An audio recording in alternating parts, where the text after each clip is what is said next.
ក្រុមសង្កេតការអាស៊ាន AOT ចុះមើលផលប៉ះពាល់ដែលយោធាថៃវាយប្រហារនិងរីកបន្លាលួសច្រកអន្តរជាតិអូស្មាច់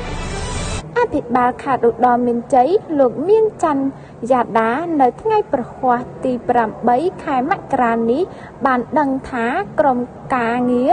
ចូលរួមជាមួយក្រុមសង្កេតការអាស៊ាន AOT ដើម្បីពិនិត្យផលប៉ះពាល់ដែលកម្លាំងយោធាថៃវាយប្រហារនិងរីកបន្លាលួសចូលមកលើច្រកអន្តរជាតិអូស្មាច់លោកមានច័ន្ទយ៉ាដាបានលើកឡើងថាបន្ទាប់ពីការ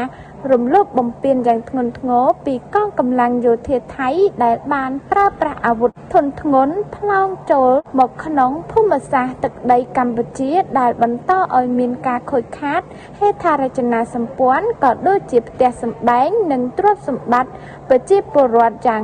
សន្នំនៅព្រឹកថ្ងៃទី8 ខែមករានេះ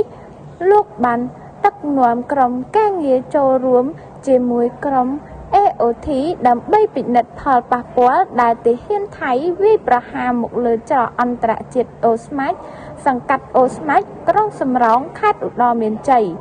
ឲ្យដឹងថាក្រុមសង្កេតការអាស៊ាន AOT ថ្មីនេះក៏បានចុះពិនិត្យផលប៉ះពាល់ស្ពានអូជីកដែលរងការខ្វះខាតដោយសារយោធាសៀមឈ្លានពានប្រើយន្តហោះ F16 ទម្លាក់គ្រាប់បែកនៅស្រុកចុងកាល់ខេត្តឧត្តរមានជ័យព្រំប្រទល់ស្រុកស្រីស្នំខេត្តសៀមរាប